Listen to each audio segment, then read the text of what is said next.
Balang araw, nais ko na ikaw ang susunod na mamumuno dito sa baryo natin, Jonas. Nakikita ko ang kabutihan ng iyong puso at ang likas na pagtulong mo sa mga nangangailangan. Gusto ko na ipagpatuloy mo ang akin na simulan, anak. Pero tay, wala naman po akong interes sa politika eh. Isa pa, hindi naman kailangan na magkaroon pa ako ng posisyon sa gobyerno para makatulong, di ba? Aba, kung ayaw ni Jonas, tay, ako na lang. Di niyo po na itatanong pangarap ko talaga maging kapitan kagaya niyo. Gusto ko yung tinitingala ako ng mga tao at iginagalang. Yung para bang takot sila sa akin. Napatingin si Jonas sa kanyang nakatatandang kapatid na si Tomas. Umiling si Kapitan Leon habang nakatingin kay Tomas na sa sandaling yon ay may ngisi sa muka. Tomas, mas makabubuti kung mag-focus ka na lamang sa negosyo natin. Alam mo namang doon ka magaling. Doon kita inaasahan. Pero tatay, kung hindi interesado si Jonas, edi ako na lang. Mahirap pilitin ang ayaw. Kilala niyo naman ako. Lahat ng gusto niyo sinusunod ko nang walang tanong-tanong. Pwes, ang gusto ko ay sa negosyo ka mag-focus. Isa pa, Tomas, hindi ka maaaring mamuno sa baryong ito kung ang gusto mo lang ay katakutan ka ng mga tao. Ang pagiging kapitan ay tungkol sa paglilingkod sa bayan at pagkakaroon ng malasakit sa kapwa. At ikaw naman, Jonas, pag-isipan mo mabuti ang sinasabi ko sa'yo. Pasensya na po, tay. Pero mas gusto ko po ng tahimik na buhay. Kaya ko pong tumulong kahit wala po akong katungkulan. Bumuntong hininga si Kapitan Leon, bagamat may lungkot sa mga mata nito sa pagtutol ni Jonas, ay hindi na ito nagalit sa kanya. Naiintindihan kita, anak. Pero sana maisip mo rin kung gaano kahalaga na magkaroon ng isang tao na may malasakit sa baryo natin. Bata ka pa naman. Naniniwala ko na sa pagdaan ng mga araw, maiisip mo rin ang mga sinabi ko sa'yo. Sa gilid ng mata ni Jonas, ay napansin niya ang matalim na tingin ni Tomas sa kanya bago ito muling bumalik sa pagkain. Naintindihan ni Jonas kung bakit gano'n na lang ang kagustuhan ng tatay niya na sumunod siya sa yapak nito. Sa baryo San Miguel kasi ay walang sino mang hindi nakakakilala sa pamilya nila. Sila ang pinakamayaman sa buong lugar na yon, hindi lamang dahil sa malawak nilang taniman ng mga gulay at palaisdaan, kundi dahil na rin sa mabuting pamamalakad ni Kapitan Leon sa baryo. Sa loob ng mahigit 2 dekada, pinangunahan ni Kapitan Leon ang kanilang komunidad ng may matuwid na pamumuno. Hindi tulad ng ibang lider na inuuna ang pansariling interes. Madalas itong tumutulong sa mga mahihirap at kapag may sakuna, gaya ng bagyo. 2 lamang silang anak nito, habang ang kanilang ina naman ay namayapa na dahil sa malubhang sakit. Si Tomas, bilang panganay, ay siyang katulong ng tatay nila sa negosyo, habang si Jonas naman ay panandaliang huminto sa pag-aaral sa kolehiyo dahil napagtanto niya na hindi niya pala talaga gusto ang kinuha niyang kurso, kaya paminsan-minsan ay katulong din siya ng kapatid niya sa taniman at palaisdaan. Ngunit sa kabila ng pagiging perpektong pamilya sa mata ng karamihan, ay hindi alam ng lahat na may matagal ng lihim na tensyon sa pagitan ng magkapatid. Makalipas ang ilang sandali, ay bumukas ang pinto ng dining area at pumasok ang isang matangkad at matikas na lalaki. Yun ay ang ninong ni Jonas na si Rudy. Magandang umaga! Aba, mukhang masarap ang almusal niyong mag-ama. Agad na tumayo si Jonas mula sa kanyang upuan at lumapit sa lalaki upang magmano. Magandang umaga po, Ninong Rudy. Ngumiti si Rudy at marahang tinapik sa balikat si Jonas. Lumapit ito kay Kapitan Leon at inilapag sa lamesa ang dala nitong basket. Puno yun ng mga bote na ang laman ay juice mula sa iba't ibang prutas. Halika, Rudy. Kumain ka na rin ng almusal. Saluhan mo na kami rito. Naku, Leon. Nakakain na ako bago umalis ng bahay. Ang totoo niyan, dinalhan lang kita ng ginawa kong juice Ginawa ko to kagabi. Ilagay mo na lang sa rep nyo gaya ng dati. Tinignan ni Kapitan Leon ang basket at agad na kinuha ang isa sa mga bote. Salamat, Rudy ah. Talagang kailangan ko mga yan eh. Lalo na't madalas ako nilalagnat itong mga nakaraang araw. Dapat kasi, nagpapahinga ka rin paminsan-minsan. Masyado ka masipag, Leon eh. Ang kalusugan mo dapat ang inuuna mo. Umiling si Kapitan Leon habang binubuksan ang isang bote at tinikman ang juice na naroon. Alam mo, Rudy, hindi pwede magpahinga ang isang kapitan. Hindi rin naman nagpapahinga ang problema sa baryo natin eh. Teka, titikman ko nga ito. Masarap ang isang to ah. Pinagsamang juice yan ng mangga at pinya. Kung ako sa'yo, Rudy, ay ginagawa mo na tong negosyo, sigurado akong kikita ka rito na malaki. Sige pare, pag-iisipan ko yung suggestion mo na yan. Pero sa ngayon, ay natutuwa pa naman ako na ikaw at ako pa lang ang nakakatikim ng mga ginagawa kong healthy drinks. Pero balik tayo sa pinag-uusapan natin. Masyado ka kasing masipag eh. Mabuti na lang at nandyan si Jonas na palagi kang tinutulungan. Sinabi mo pa, si Jonas ang nangunguna sa pagpapaayos ng basketball court sa baryo natin. Napakasipag talaga ng anak kong yan. Hindi lang masipag, kundi kagaya mo na mabuting tao. Ramdam ni Jonas ang bigat ng mga papuri sa kanya, ngunit hindi siya komportable sa ganoong uri ng atensyon. Napansin niya rin ang pananahimik ni Tomas na parabang sumasakit na ang tenga nito dahil mula kanina ay puro tungkol lang kay Jonas ang pinag-uusapan. Nagpatuloy ang kanilang pag-uusap at sa buong oras ay puro papuri kay Jonas ang naririnig nila. Hindi niya alam kung dapat siyang matuwa o dapat siyang mag-alala dahil sa bawat papuri sa kanya ay napapansin niyang palalim ng palalim ang tingin ni Tomas sa kanya. Matapos ang almusal, ay agad na nagtungo si Jonas sa palaisdaan ng kanilang pamilya. Maganda ang sikat ng araw at hindi yun masyadong masakit sa balat. Bitbit niya ang isang balde ng pagkain ng mga isda at agad niyang sinimulan ang pagpapakain sa mga alaga nilang tilapia. Isinaboy niya yun sa tubig at mabilis na lumangoy ang mga tilapia upang kumain. Nagkagulo ang mga yon at tila nag-aagawan pa sa pagkain. Habang abala si Jonas, ay lumapit sa kanya si Tomas. Napansin niya ang matalim nitong tingin sa kanya.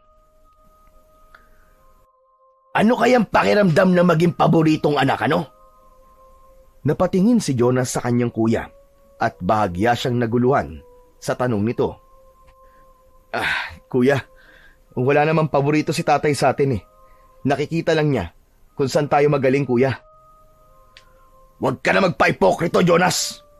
Sigurado akong lumalaki na ang ulo mo sa kakarinig na papuri araw-araw. Samantalang ako, halos masunog na ang balat ko sa araw sa pag-aasikaso ng taniman at palaisdaan natin. Pero ni isang papuri mula kay tatay ay wala akong naririnig. Pero ikaw, konting kilos mo lang ay para ka ng santo kung purihin. Hindi totoo yan, kuya. Alam mo bang hinahangaan kita? Ang sipag mo at ang galing mo sa negosyo. Ikaw ang nakakaisip ng solusyon kapag may problema sa palaisdaan o sa taniman natin ng mga gulay. Hindi ko kailangan ng papuri mo, Jonas. Ang gusto ko, manggaling yung kay tatay. Pero alam ko naman na hindi mangyayari yun. Kasi masyado kang pabibo at bait-baitan. Gusto mo, nasa iyo lagi ang sentro ng atensyon. Napayuko si Jonas dahil hindi niya alam kung paano sasagutin ang galit ng kanyang kapatid.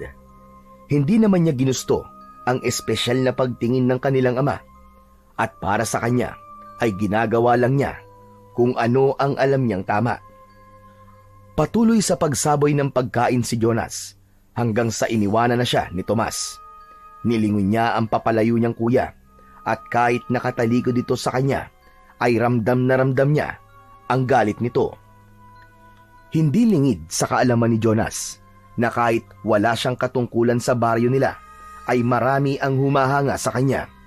Hindi dahil sa anak siya ng isang mahusay at mabait na kapitan, kundi dahil sa likas niyang kabaitan at malasakit sa iba.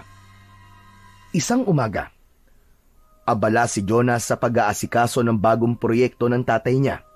Yun ay ang pagpapatayo ng kubo na malapit sa plaza upang may masilungan ang mga magsasaka tuwing umuulan o tirik ang araw. Kasama ni Jonas ang ilang trabahador at ilang opisyal ng barangay at lahat ay masayang makita siyang tumutulong sa pagtatayo ng kubo. Maya-maya pa ay dumating si Kapitan Leon kasama si Rudy at Tomas. Jonas anak, abay pawis sa pawis ka na. Magpahinga ka na muna. Mamaya na lang po siguro, tay. Gusto ko na rin po kasi matapos tong kubo para mapakinabangan na po ng mga tao dito sa atin. Ay nako, napakabait talaga ng anak ko. Kung lahat ng kabataan sa baryo natin ay katulad mo, sigurado kong magiging magandang takbo ng buhay ng mga tao dito sa San Miguel. Hindi na nakapagtataka pare na lumaking ganyan ang anak mo. Pinalaki mo ng maayos At hindi rin ako magtataka na balang araw ay siya ang susunod sa yapak mo. Hindi na nakatiis si Tomas at sumali na ito sa usapan. Bakit hindi nyo na lang ipagawa kay Jonas lahat ng proyekto dito sa San Miguel? Siya lang naman talaga magaling sa paningin nyo, di ba? Nagulat si Kapitan Leon sa sinabing yun ni Tomas. Tomas, ano ba yung pinagsasasabi mo? Bakit, tay? Nahiya ka bang marinig ng mga tao na hindi pantay ang trato nyo sa amin dalawa? Totoo naman ang sinasabi ko Ano bang silbi ko sa pamilyang to kung sa kanya lang umiikot ang mundo nyo? Huwag kang magsalita ng ganyan, Tomas. Hindi mo naiintindihan ang sinasabi mo. Hindi nga ba? O baka hindi mo lang kayang aminin na si Jonas talaga ang paborito mong anak? Naturingan kang tatay, pero wala kang alam sa pagbibigay ng pantay na atensyon sa mga anak mo.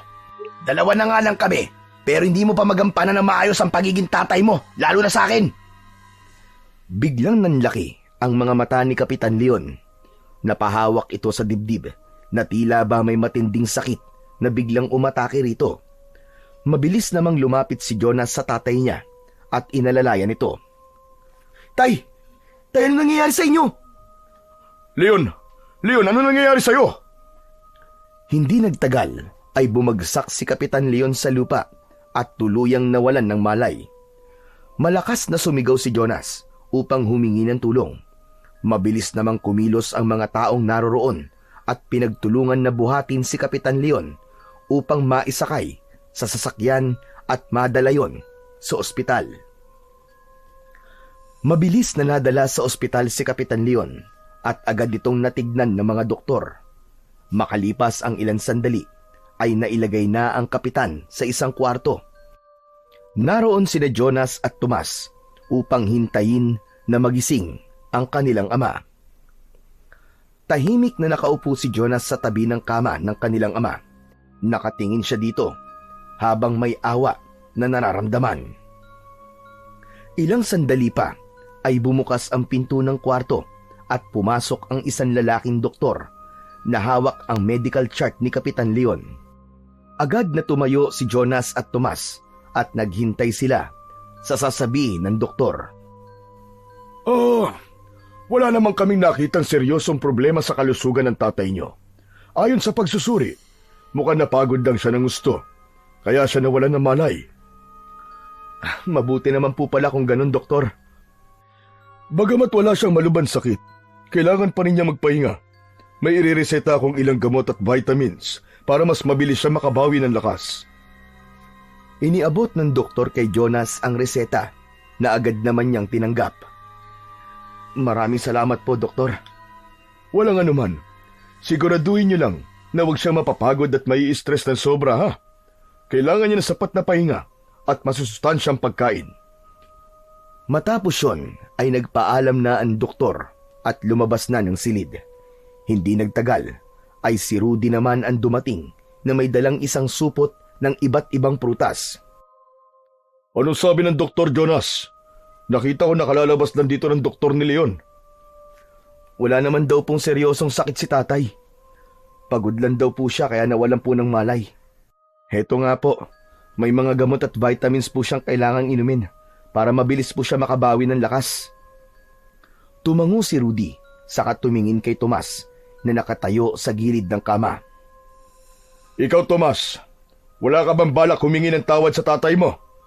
Kung hindi mo sana siya sinagot ng ganon, hindi sana siya mawawalan ng malay kanina dahil sa sobrang sama ng loob sa'yo. Aba, ako na naman ang may kasalanan?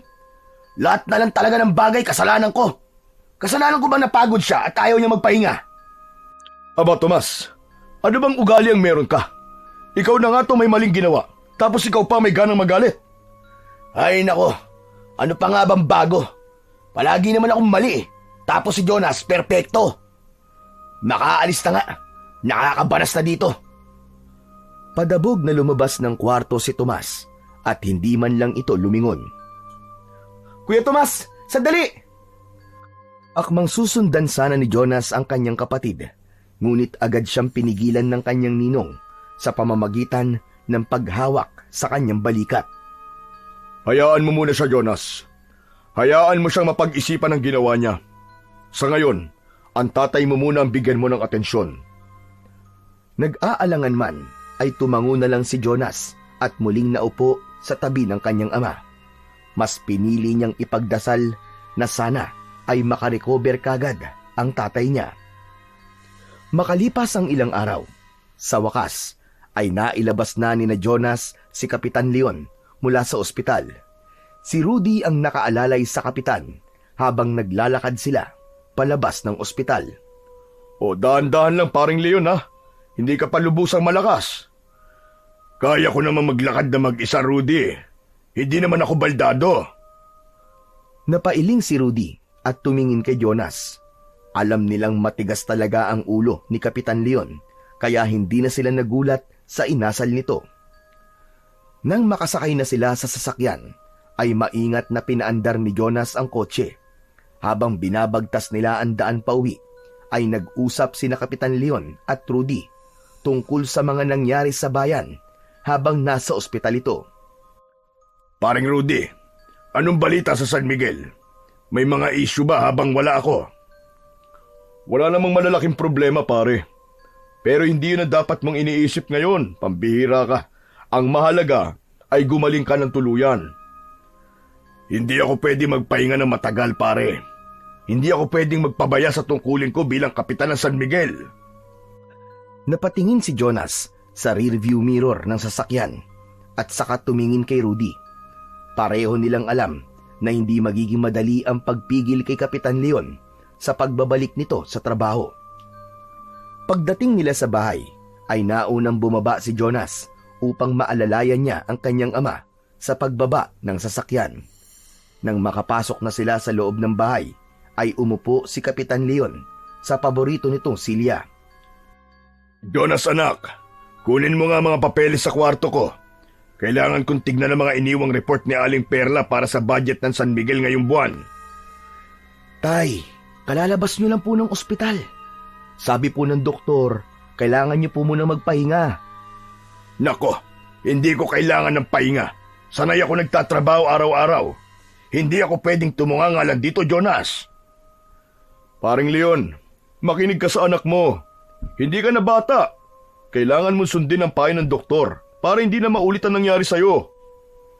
Ay nako, wala kayong tiwala sa akin ano?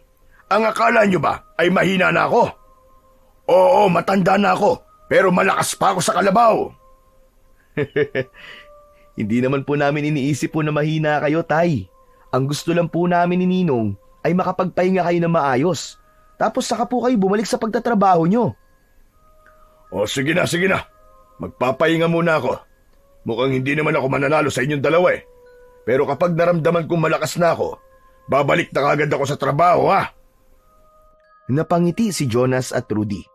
Bahagyang gumaan ang pakiramdam ni Jonas dahil kahit paano ay nakinig sa kanila si Kapitan Leon. Hinagabihan, tahimik ang buong kabayan habang mahimbing na natutulog si Jonas sa kanyang kwarto. Ngunit bigla siyang nagising nang marinig ang malakas na sigaw ni Kapitan Leon na para bang nakakaranas ito ng labis na sakit. Hindi siya nag-atubiling tumayo at nagmamadaling lumabas ng kwarto. Pagdating niya sa silid ng kanyang ama, ay binuksan niya kagad ang pinto at tumambad sa kanya si Kapitan Leon na nakahandusay sa sahig. Namimilipit ito habang hawak ang tiyan, pawisan ito at nanginginig. Mabilis na lumapit si Jonas sa kanyang ama. Tay! Tay, ano po nangyayari sa inyo? Aray, Jonas! Napakasakit ng tiyan ko! Para akong tinutusok ng daan-daang karayom! Nataranta si Jonas. Lumuhod siya sa tabi ng ama at sinubukang alalayan ito. Sa sobrang sakit na nararamdaman ng tatay niya, ay halos hindi na ito makatayo. Biglang bumukas ang pinto ng kwarto at pumasok si Tomas. Jonas! Ano ginawa mo kay tatay? Ano? Wala akong ginawa, kuya. Narinig ko lang ang sigaw ni tatay kaya agad akong pumunta rito. Kuya Tomas, ang mabuti pa ihanda mo na yung sasakyan. Kailangan natin siya dalhin sa ospital. Napatingin si Tomas sa kanilang ama na patuloy na namimilipit sa pananakit ng tiyan. Matapos yun ay tumakbo palabas si Tomas para ihanda ang sasakyan. Samantala, patuloy na inaalalayan ni Jonas ang ama palabas ng kwarto nito. Labis ang pag-aalala niya ng sandaling yon, pero tinatagan niya ang kanyang loob para sa kanyang ama. Mabilis na nakarating sina Jonas sa ospital. Agad niyang binuksan ang pinto ng kotse at inalalayan si Kapitan Leon palabas. Patuloy itong umuungol sa sakit habang mahigpit na hawak ang tiyan. Pagpasok nila sa ospital ay saktong may isang doktor silang nakita. Agad itong nilapitan ni Jonas. Dok, tulungan niyo po ang tatay ko. Sobrang sakit daw po ng tiyan niya. Mabilis na lumapit ang isang doktor kasama ang dalawang nurse. Isinakay si Kapitan Leon sa isang wheelchair at dinala ito sa emergency room. Sa loob ng silid, isinailalim si Kapitan Leon sa ilang pagsusuri. Habang naghihintay sa labas, ay hindi naman mapakali sina Jonas at Tomas. Ano ba talaga nangyari kay tatay? Kakalabas lang niya ng ospital tapos nandito na naman siya. Ewan ko, kuya. Pero sana, malaman natin kagad kung ano ang problema. Makalipas ang halos isang oras, ay lumabas ang doktor mula sa emergency room at kinausap sina Jonas. Ayon sa doktor, ay wala naman nakitang problema ang mga ito sa tiyan ng tatay nila. Ano? Wala pong problema? Pero halos hindi na po siya makatayo kanina dahil po sa sobrang sakit. Sinabi ng doktor na maging ito ay nagtataka dahil habang sinusuri ng mga ito si Kapitan Leon, ay bigla na lamang daw nawala ang pananakit ng tiyan nito. At dahil sa maayos na ang lagay ng tatay nila, ay sinabi ng doktor na maaari na nilang iuwi si Kapitan Leon. Hindi alam ni Jonas kung matutuwa ba siya o mas matatakot sa nangyari. Maya-maya pa ay lumabas na si Kapitan Leon mula sa emergency room. Nakakalakad na ito ng matuwid at mukhang wala nang iniindang sakit. Inaya na sila nitong umuwi. Nagbayad muna si Jonas ng dapat bayaran at saka sila umuwi sa kanilang bahay. Ang buong akala ni na Jonas ay maayos na ang lagay ni Kapitan Leon. Ngunit sa paglipas ng mga araw ay lalong lumala ang kalagayan nito.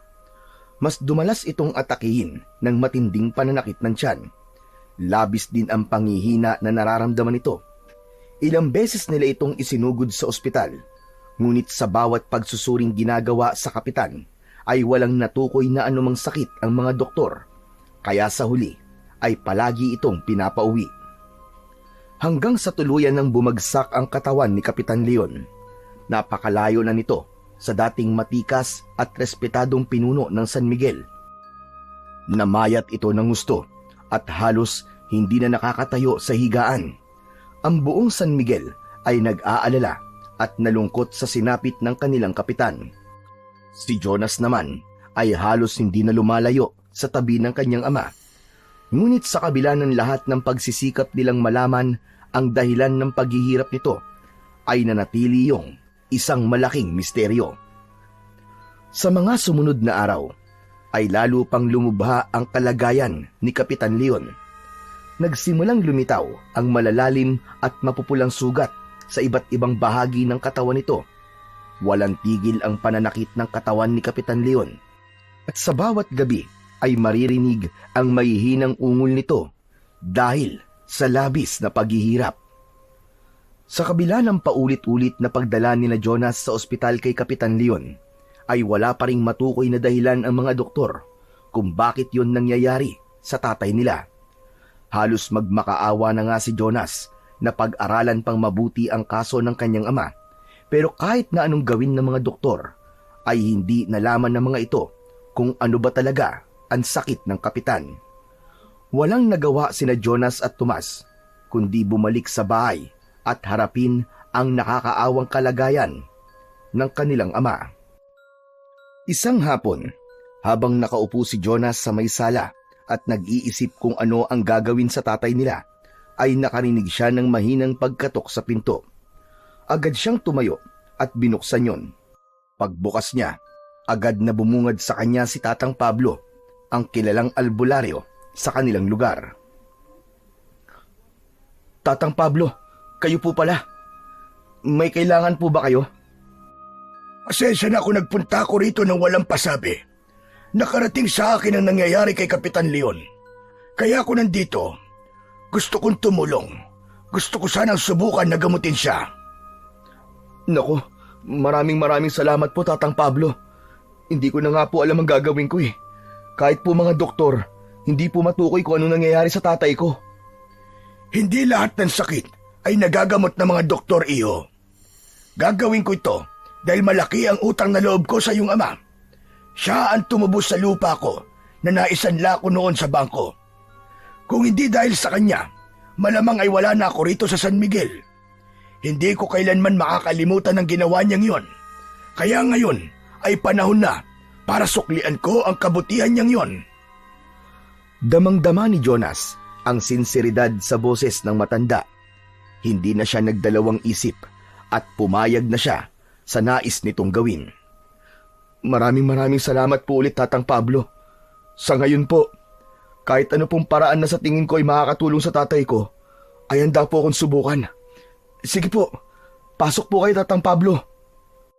Tumabi si Jonas at pinaraan ang matanda. Pagpasok ni Tatang Pablo sa bahay, ay sumunod kagad si Jonas at muling isinara ang pinto. Pupunta na sana sila sa kwarto ni Kapitan Leon nang biglang bumukas ang pinto ng kwarto ni Tomas. Mula roon ay lumabas si Tomas at agad na kumunot ang noo nito nang makita si Tatang Pablo. Teka sandali, anong ginagawa ni Tatang Pablo dito? Kuya, titignan niya si tatay. Baka sakaling matulungan niya tayo. Jonas, nahihibang ka na ba? Kahit mga doktor nga hindi matukoy ang sakit ni tatay eh. Isang albularyo pa kaya? Ano namang magagawa ng hilot at langis ng matandang yan? Sige nga. Huwag mong maliitin ang pagiging albularyo ko, Tomas. Hindi lahat ng sakit ay kayang ipaliwanag ng mga doktor. At ano, Tatang Pablo? Aasahan namin na may langis o halamang gamot kang gagamitin, tapos bigla na lang siyang gagaling? Heh, huwag niyo akong gawin tanga. Sigurado akong gusto mo lang pagkakitaan ng sakit ni tatay. Wala akong balak na humingi ng kahit na anong sentimo bilang kabayaran. Ginagawa ko ito dahil may utang na loob ako sa inyong ama. Hindi nakapagsalita si Tomas sa sinabing yun ni Tatang Pablo. Matapos yun ay bumukas ang pinto at pumasok si Rudy na halatang nagtataka sa nangyayari. Teka, ano bang kaguluhan ito? Nasa labas pa lang ako dinig na dinig ko ng sigaw mo, Tomas. Si Jonas kasi, gusto niyang gamutin ng albularyong yan si tatay. Hindi makapaniwalang tumingin si Rudy kay Jonas. Jonas, seryoso ka ba? Wala nga nagawa mga doktor sa tatay nyo, tapos ipapaubaya mo lang kay Tatang Pablo ang sakit ng tatay nyo? Ninong, may naiisip pa ba kayong ibang paraan para gumaling si tatay? Hindi nyo ba nakikita kung ano nangyayari sa kanya? Wala tayong sagot na makuha sa mga doktor. Isa pa, sa tuwing nakikita ko nahihirapan siya ay para ako mamamatay. Desperado na po ako, Ninong. Kung may kahit 1% na pag-asa na gumaling si tatay sa pamamagitan ni Tatang Pablo, ay aasa ako sa napakaliit na porsyentong yun. Hindi na napigilan ni Jonas ang maluwa. Tumingin siya kay Tatang Pablo at tumango. Halika, Tatang. Tignan niyo na po si tatay. Wala nang nagawa si Tomas at Rudy, kundi panoorin silang dalawa habang papunta sa kwarto ni Kapitan Leon. Habang papalapit sila sa pinto, lalo pang bumigat ang pakiramdam ni Jonas na tila may hindi maipaliwanag na puwersang bumabalot sa silid ng kanyang ama. Pagpasok nila sa kwarto, ay nakita nila si Kapitan Leon na mahimbing nang natutulog. Sumunod sa kanila si Tomas at Rudy, na kapwa nag-aalinlangan sa ginagawa ni Jonas. Naglakad-lakad si Tatang Pablo sa paligid ng kwarto. Palingalinga ito na parang meron itong hinahanap. Maya-maya pa ay lumapit ito sa kamay ng kapitan. Kinuha nito ang dalawa nitong kamay at pinaglapit nito ang dalawang hinliliit sa kamay ni Kapitan Leon. Kinabahan si Jonas nang umiling ang matandang albularyo. "Tatang, ano pong nakikita nyo?" Kinukulam ang tatay niyo, Jonas. Iyan na nga ba ang sinasabi ko eh. Ganyan naman palagi ang mga albularyo eh. Kapag hindi kayang ipaliwanag ang sakit, sasabihin kagad kinukulam, o kaya naingkanto, o kaya nakatapak ng duwende. Ano pang bago dyan? Malinaw ang palatandaan na nakita ko. May isang taong may matinding inggit sa tatay niyo at inuunti-unti siyang patayin ito. Gusto namang kukulam kay Kapitan Leon na pahirapan muna siya bago siya mamatay. Nanlaki ang mga mata ni Jonas. Naramdaman niyang tila bumigat ang hangin sa loob ng kwarto at nagsimulang bumilis ang tibok ng kanyang puso. Kung ganun, Tatang Pablo, ano pong kailangan nating gawin? Paano po natin maililigtas si tatay? Jonas, seryoso ka ba? Huwag kang basta-basta maniniwala sa sinasabi ng matandang yan. Mas mabuti pang dali natin ang tatay mo sa Maynila at ipa-ospital sa isang kilalang ospital doon. Ngunit hindi pinansin ni Jonas ang sinabi ng kanyang ninong at sa halip ay bumaling siya kay Tatang Pablo. Tatang, sabihin niyo na po kung ano pong dapat nating gawin. Kailangan kong bumalik sa bahay ko para kunin ang mga gamit ko. Susubukan kong kontrahin ng kulam bago pa tuluyang mapahamak ang tatay mo. Pagkasabi nun ni Tatang Pablo ay agad itong lumabas ng kwarto. Tahimik na nagpalitan ng tingin sina Tomas at Rudy bago naglakad palapit kay Jonas. Jonas, sigurado ka ba rito? Ipagkakatiwala mo ang buhay ni tatay sa isang albularyo? Bakit kuya? May iba ka ba bang naiisip na paraan? May paraan pa, Jonas. Dali na lang natin si Leon sa Maynila. Baka doon ay may doktor na makahanap ng lunas sa sakit niya. Pabayaan niyo na lang po muna ako sa desisyon kong ito, Ninong. Kung hindi mapapagaling ni Tatang Pablo si tatay, ay saka natin siya dadalhin sa Maynila. Gusto ko munang subukan si Tatang Pablo. Jonas, iyo, para na kitang anak kaya sinasabi ko ito sa'yo. Ayoko lang na umasa ka sa isang bagay na wala namang kasiguraduhan. Baka mas lumala pa ang lagay ng tatay mo dahil sa gagawin ng albularyong yun. Naiintindihan po kita, Ninong, pero buo na po ang desisyon ko. Wala nang nagawa si Rudy, kundi mapabuntong hininga. Tumango na lang ito, kahit bakas pa rin sa mukha nito ang pagtutol. Sige, wala na akong magagawa kung yan ang gusto mo. Pero sana ay hindi mo ito pagsisihan. Tinapik ni Rudy si Jonas sa balikat bago lumingon kay Tomas. Aalis na ako dahil may aasikasuhin pa ako. Pero kung may kailangan kayo, ay puntahan niyo na lang ako sa bahay ko. Matapos yon ay umalis na si Rudy at naiwan na sina Jonas at Tomas na parehong nakatingin sa natutulog nilang ama.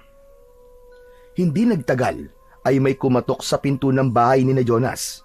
Agad na binuksan ni Jonas ang pinto at bumungad sa kanya si Tatang Pablo na may dalang bag na yari sa abaka. Pinapasok ni Jonas ang matandang albularyo at nagtungo sila sa kwarto ni Kapitan Leon. Saktong pagpasok nila ay nagising na ang kapitan. Aba teka, anong ginagawa ni Tatang Pablo dito? Ay, nandito po si Tatang Pablo para subukan po kayong gamutin. Ang sabi po niya ay kinukulam daw po kayo. Ganun ba? Ang totoo ay gusto ko nang papuntahin si Tatang Pablo dito para magpatingin. Mabuti na lang at nandito ka na, Tatang Pablo.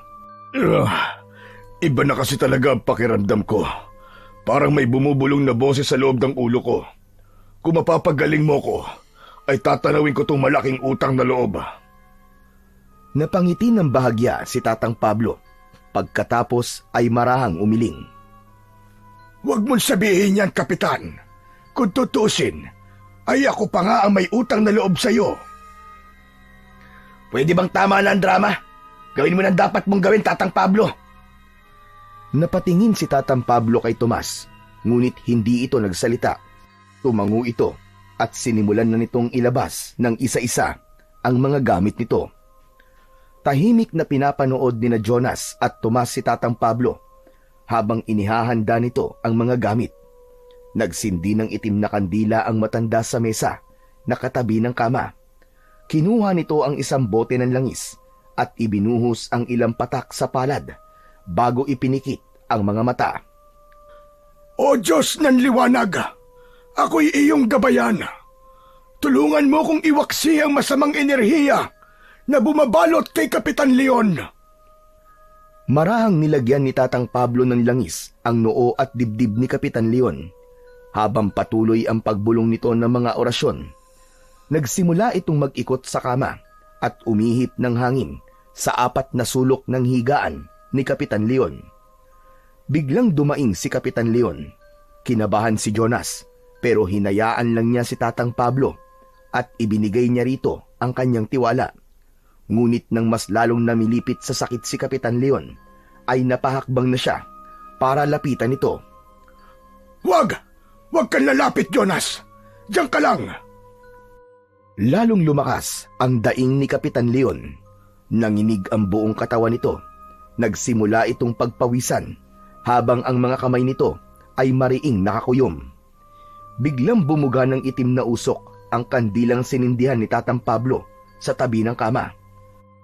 Agad nitong dinampot ang itim na bato at inilapit sa dibdib ni Kapitan Leon.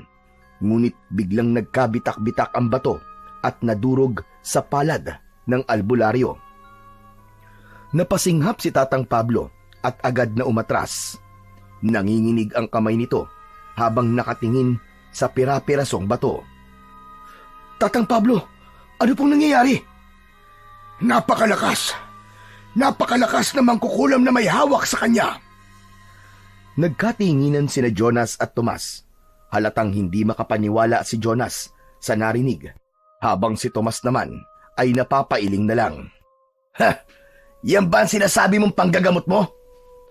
Patawarin niyo ko, pero hindi ko kayang kontrahin ng kulam.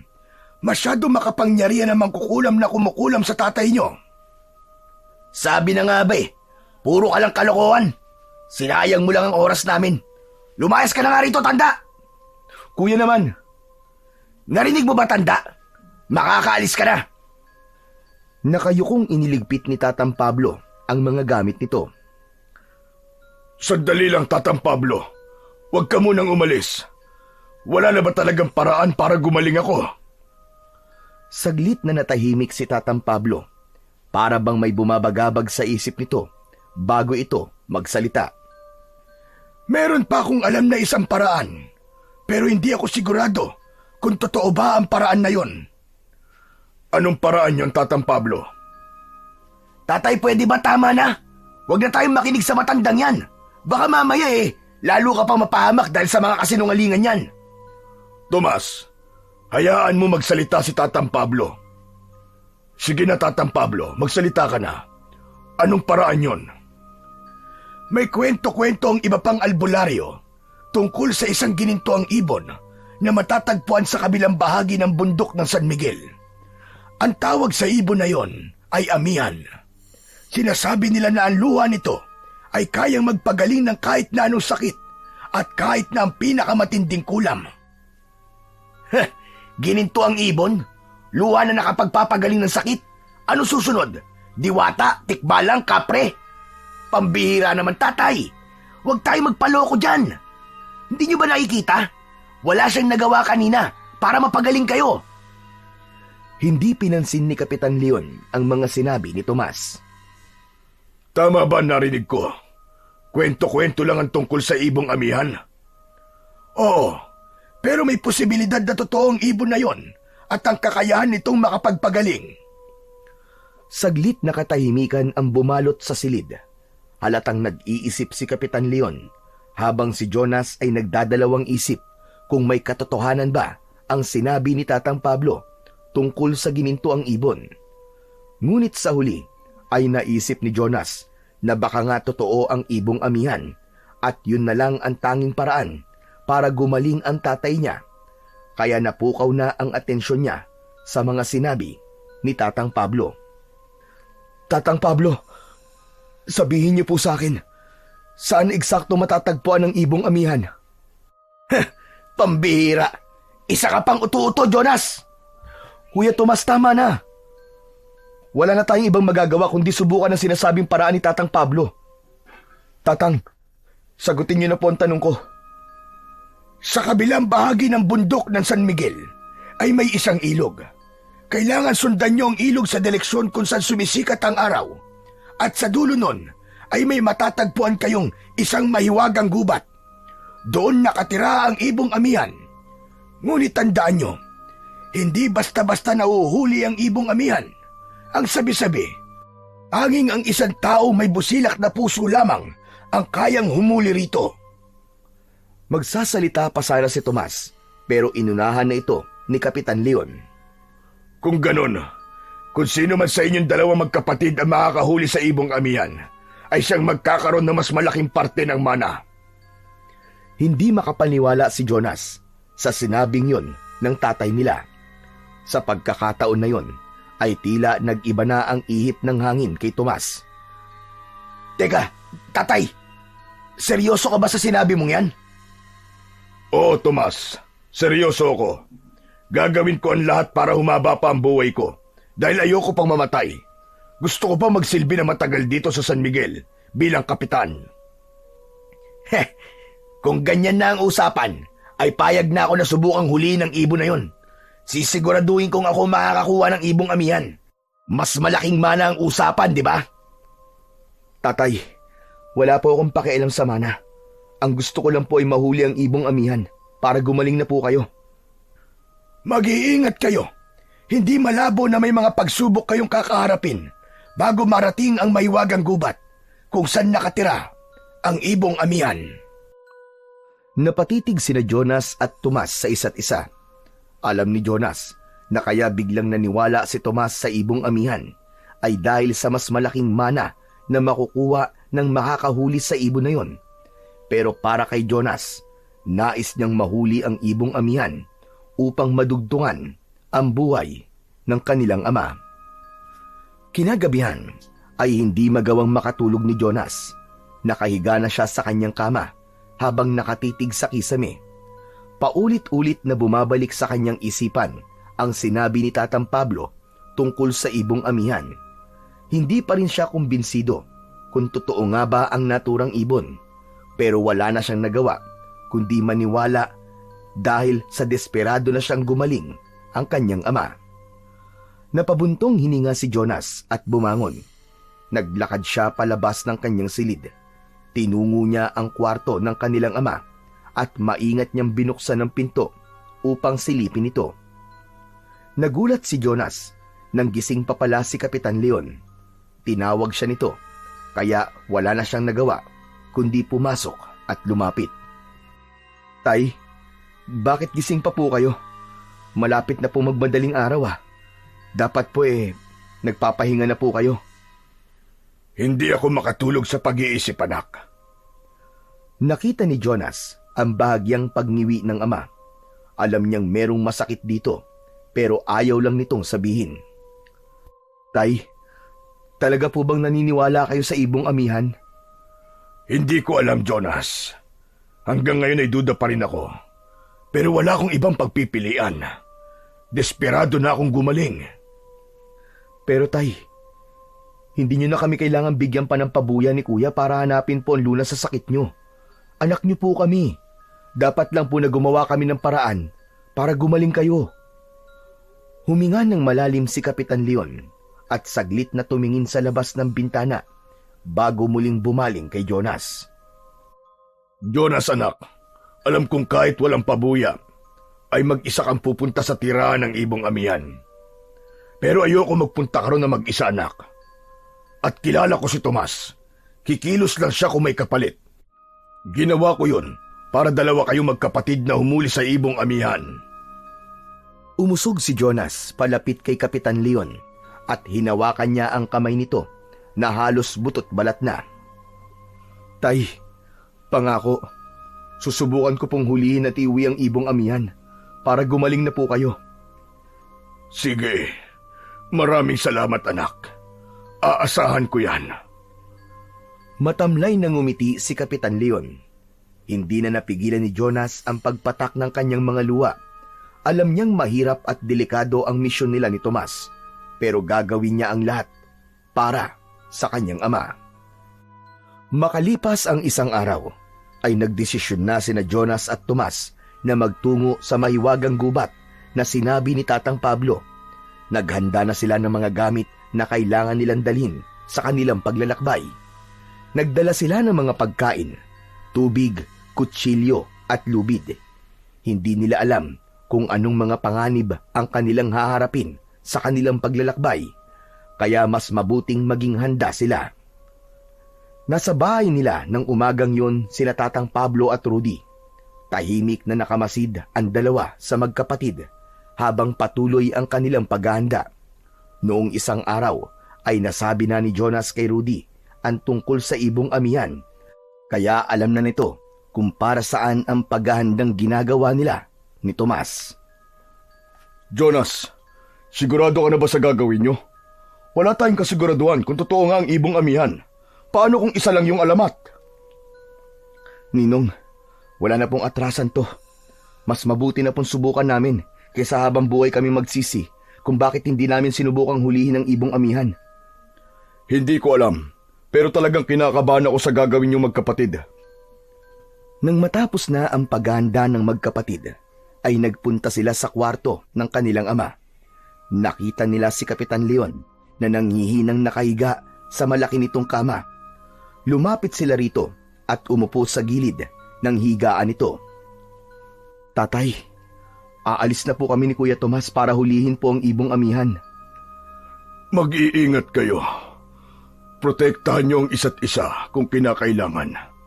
Ipagdarasal ko na magtagumpay kayo sa inyong misyon at makauwi kayo ng ligtas at buhay.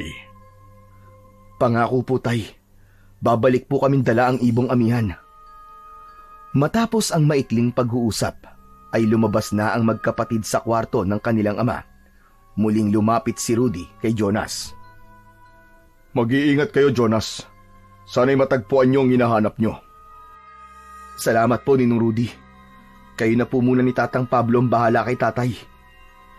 Tumango si Rudy at nagsimula ng maglakad sina Jonas palabas ng kanilang bahay. Habang papalayo sila, ay isang huling tingin ang ibinigay ni Jonas sa kanilang tahanan. Muli siyang nangako sa isip niya na magtatagumpay sila ni Tomas sa paghuli sa ibong amihan. Nang makarating sina Jonas at Tomas sa paanan ng bundok, ay inihanda nila ang kanilang sarili upang simulan ang pag-akyat. Mataas at masukal ang daan paakyat sa bundok na yon. Naunang naglakad si Tomas. Mabilis ang mga hakbang nito na parang meron itong hinahabol. Habang si Jonas naman ay maingat ang bawat pagakbang kahit alam niya na kaya niyang sabayan ang kanyang kapatid. Ilang sandali pa ay napansin niyang lumalayo na si Tomas kaya tinawag niya ito. Kuya Tomas! Baka naman pwedeng hintayin mo ko! Kung babagal-bagal ka, ay talagang iiwanan na lang kita. Hindi ako papayag na abutin tayo ng dilim bago makarating sa gubat na yon. Isa pa, kailangan ako makahuli sa ibong amihan. Kapag ako nakakuha nun, ay mas malaki ang mamanahin ko kaysa sayo. Napahinto si Jonas saglit. Hindi dahil sa pagod, kundi dahil sa sinabi ng kanyang kapatid. Hindi niya maintindihan kung bakit ang mana pa rin ang iniisip ni Tomas sa ganoong sitwasyon. Kuya, wala naman akong pakialam kahit mas malaki ang manahin mo eh. Ang mahalaga sa akin ay ligtas tayong makauwi na dala ang ibong amihan para gumaling na si tatay. Huwag ka na nga lang magsalita, Jonas. Wala naman akong interes sa makipag-usap sa'yo. Nagbabait-baitan ka na naman. Dahil doon ay hindi na lang nagsalita si Jonas. Alam niyang walang saysay na makipagtalo kay Tomas sa mga ganitong pagkakataon. Tahimik niyang sinundan ang kanyang kapatid. Umaasang sa kabila ng ugali nito ay magiging maayos ang kanilang paglalakbay. Tanghali na, pero patuloy pa rin naglalakad sina Jonas at Tomas paakyat ng bundok.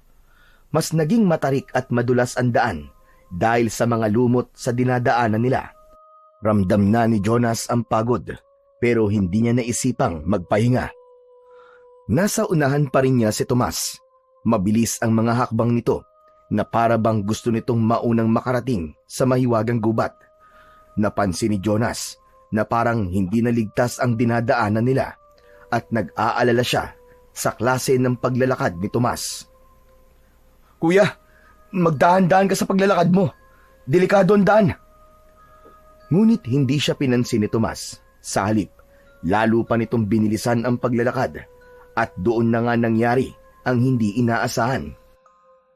Biglang nadulas si Tomas at dumausdos ito pababa sa gilid ng matarik na daan na nilalakaran nila. Napasigaw ito habang pilit na humahanap ng makakapitan. Sa kabutihang palad, sa huling sandali, ay nagawa nitong makakapit sa isang nakausling bato. Jonas! Jonas, tulungan mo ako! Ayoko pa mamatay! Tulungan mo ako! Agad na kinuha ni Jonas sa kanyang bag ang baon niyang lubid. Itinali niya ang isang dulo ng lubid sa isang matibay na puno. Pagkatapos ay itinapon ang kabilang dulo kay Tomas. Kuya! Kumapit ka na mahigpit sa lubid! Daan-daan kang umakyat! Kahit takot na takot, ay mahigpit na kumapit si Tomas sa lubid.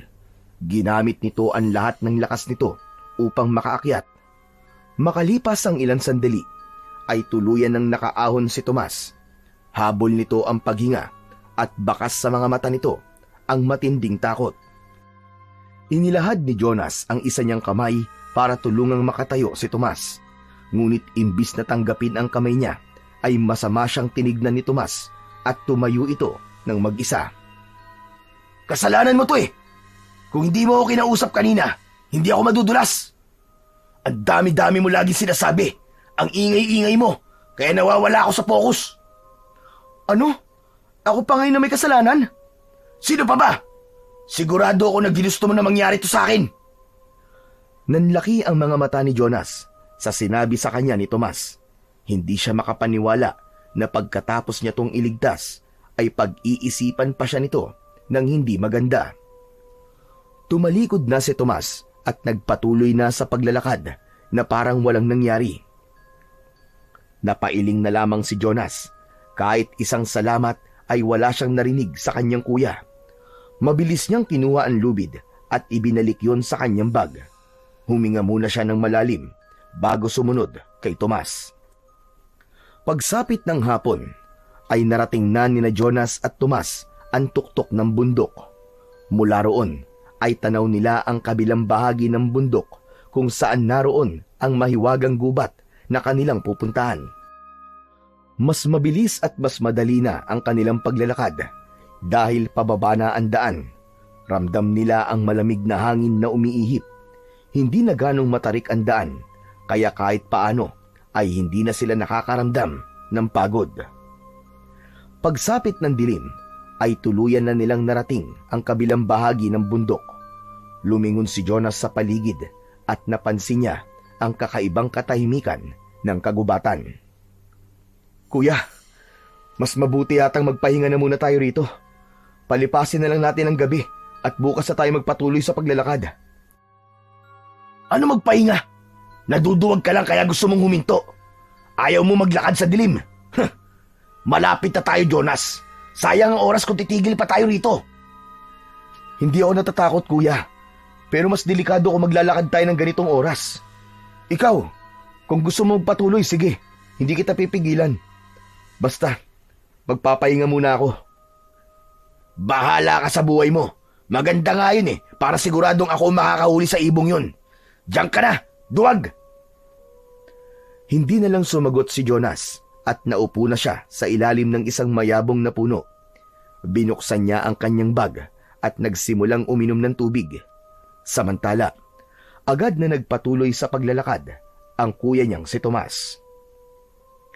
Tahimik na nakatingin si Jonas sa madilim na gubat nang bigla siyang nakarinig ng napakalakas na pag-alulong ng isang hayop na hindi niya sigurado kung ano. Tumaas ang balahibo niya at pilit niyang kinalma ang sarili. Napatingin kagad si Jonas sa direksyon kung saan naglakad si Tomas. Maya-maya lang ay may narinig siyang mabilis na yabag na papalapit sa kanya. Hindi nagtagal ay nakita niya si Tomas na nagmamadaling naglalakad papunta sa kanya at halos matapilok pa. Agad na napansin ni Jonas ang takot sa mukha ng kanyang kuya nang makalapit na ito sa kanya. Humihingal ito at halatang balisa. "Oh, bakit ka bumalik, kuya?" Bigla ako napagod. Tama ka. Siguro nga mas mabuti na rin magpahinga na muna tayo at bukas na ng umaga magpatuloy sa paglalakad. Baka naman natakot ka lang dun sa alulong na narinig natin. Ha? Anong alulong? Wala akong narinig na alulong, no? Umupo si Tomas sa tabi ni Jonas. Kinuha nito ang bag nito at naglabas ng pagkain at tubig. Hindi napigilan ni Jonas ang mapailing at mapatawa ng mahina. Alam niya na kaya bumalik ang kuya niya ay dahil natakot ito sa alulong na narinig nila. Habang kumakain, ay palihim na tinapunan ni Jonas ng tingin si Tomas. Halata pa rin ang kaba sa mukha ng kanyang kuya. Ngunit dahil sa pride nito, pinili na lang niyang wag nang mang-asar pa. Pagkatapos nilang kumain, ay nahiga na sa lupa si Tomas. Ginamit nitong unan ang dala nitong bag. Samantala, si Jonas naman ay nanatiling nakaupo at panay ang linga sa paligid. Ramdam niya ang lamig ng gabi at ang bigat ng kanyang mga mata, ngunit may kung anong bumabagabag sa kanya. Para bang may kung anong hindi tama sa paligid. Nagbuntong hininga siya at pinilit na iwaksi ang kanyang kaba. Makalipas ang ilang minuto, hindi na kinaya ni Jonas ang antok, kaya humiga na rin siya sa lupa. Pumikit siya at pilit na pinakalmaan sarili hanggang sa tuluyan na siyang nakatulog. Hindi alam ni Jonas kung gaano na siya katagal natulog nang magising siya dahil sa may narinig siyang kaluskos sa kung saan. Bumangon siya at umupo sa lupa habang nakasandal ang likod sa puno. Pinakiramdaman niya ang paligid at inisip na baka guni-guni lamang ang kaluskos na gumising sa kanya. Nanatiling tahimik ang paligid ng ilang segundo hanggang sa nakarinig siya ng mabibigat na yabag na papalapit sa kinaroroonan nila ng kuya Tomas niya. Dahil doon ay mas lalong nakaramdam ng takot si Jonas. Nagdesisyon na si Jonas na gisingin si Tomas para kung sakaling kailangan nilang tumakbo ay handa ito. Malakas niyang niyugyug ang balikat ng kanyang kuya. Kuya! Kuya, gising! May paparating! Ano ba, Jonas? Istorbo ka sa pagtulog ko eh. Kung ayaw mo matulog, magpatulog ka! Palapit na ng palapit ang yabag at palakas na rin ng palakas ang kaba ni Jonas hanggang sa isang nilalang ang nakita niya na nasa unahan nila na marahang naglalakad. Nanlaki ang mga mata niya nang mapagtanto niya na ang nilalang na yon ay isang aswang. Matangkad yon at may kapayatan ang katawan. Meron yung mabalahibong katawan. Matutulis ang mga ngipin ng aswang habang ang mga mata ay mapupula at nanlilisik. Sandaling huminto ang aswang at tila nakipagtitigan pa kay Jonas. Mas lalong naging agresibo si Jonas sa paggising kay Tomas. Kulang na lang ay buhati niya ang kanyang kuya para makatakbo na silang dalawa. Kuya, gumising ka! May aswang! Pero sa halip na matakot, ay mas nagalit pa si Tomas at malakas nitong pinalo ang kamay ni Jonas. Ano ba? Tigilan mo ako sa kalokohan mo, Jonas! Muling tinignan ni Jonas ang aswang na sa sandaling yon ay naglalakad na papalapit sa kanila. Napasigaw siya ng ubod lakas nang tumakbo na ang aswang sa kanilang kinaroroonan. Napabangon si Tomas mula sa pagkakahiga dahil sa pagsigaw ni Jonas. Akmang papagalitan nito si Jonas, ngunit nang nakita nito ang papalapit na aswang, ay nanlaki ang mga mata nito sa takot. Walang sabi-sabi na tumakbo si Tomas at iniwan si Jonas sa gitna ng panganib. Mabilis na binuksan ni Jonas ang kanyang bag at kinuha ang kutsilyo bago siya tumakbo sa direksyon kung saan nagtungo ang kanyang kuya. Pero sa pagmamadali niya ay nadapa siya sa ugat ng isang puno. Tumihaya siya at nakita niya ang pagsunggab sa kanya ng aswang. Mabilis na nag-isip si Jonas at gumulong siya pakaliwa. Nang lumapag ang aswang sa kinapwestuhan niya kanina, ay agad niya tong inundayan ng saksak sa tagiliran. Umalingaw-ngaw sa buong paligid ang malakas na pagsigaw ng aswang dahil sa ginawa ni Jonas. Mabilis na tumayo si Jonas at umatras ng ilang hakbang palayo sa aswang. Tumayo na rin ang aswang at nang akmang lalapit ito sa kanya ay matapang niyang itinutok dito ang hawak na kutsilyo. Huwag ka nalapit! Subukan mo lang! At papatayin kita! Ilang saglit, nananatili ang aswang sa kinatatayuan bago yung tuluyang umatras at tumakbo palayo kay Jonas. Bahagyang nakahinga ng maluwag si Jonas nang tuluyan nang nawala ang aswang sa kanyang paningin. Hindi nagtagal ay dumating na rin si Tomas na tagaktak ang pawis at habol ang paghinga.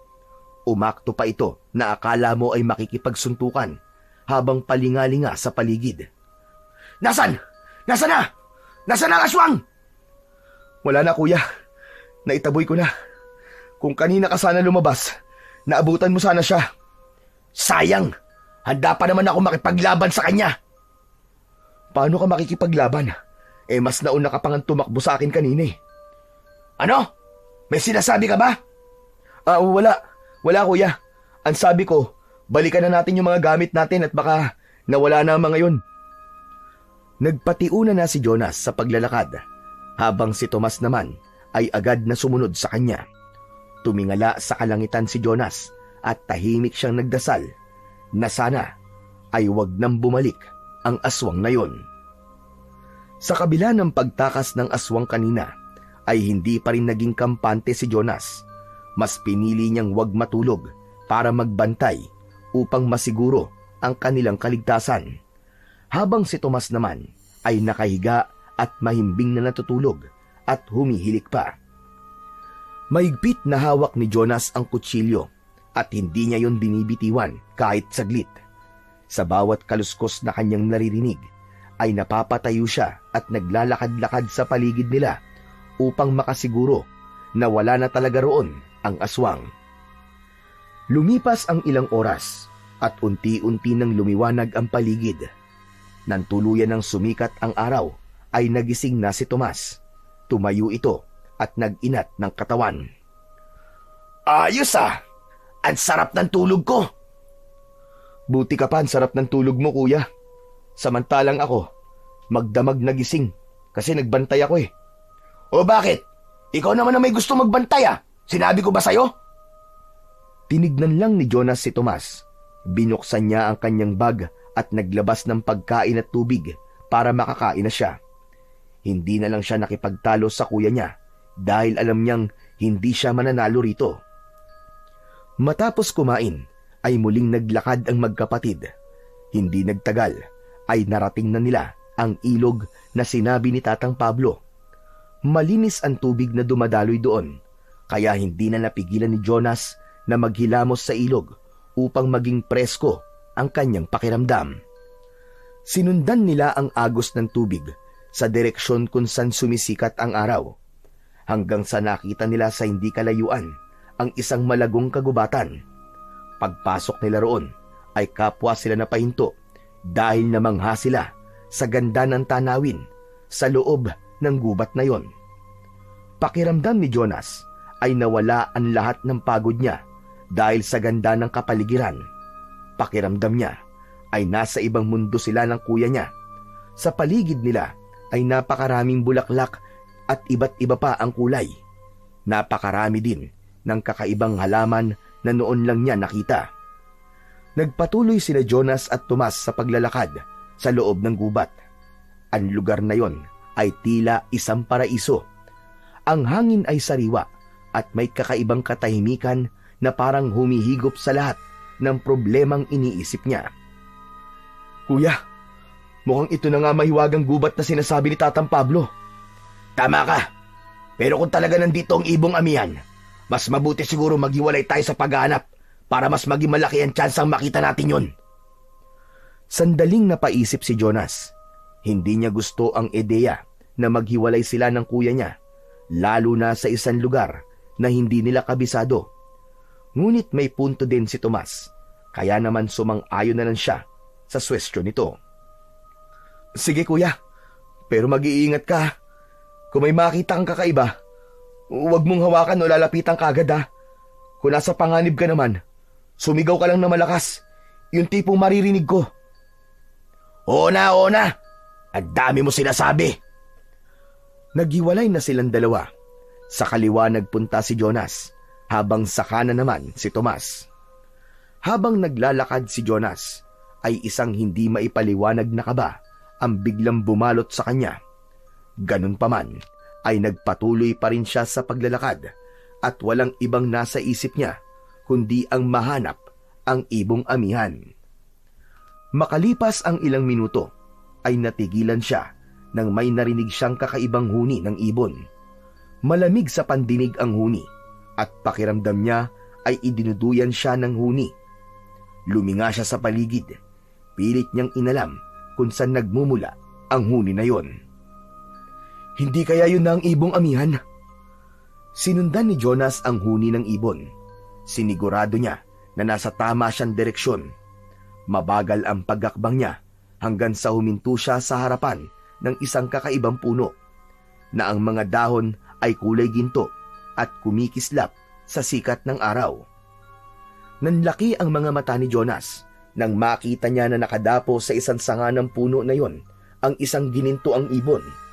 Ang balahibo ng ibon ay kulay ginto, habang ang mga mata nito ay asul ang kulay.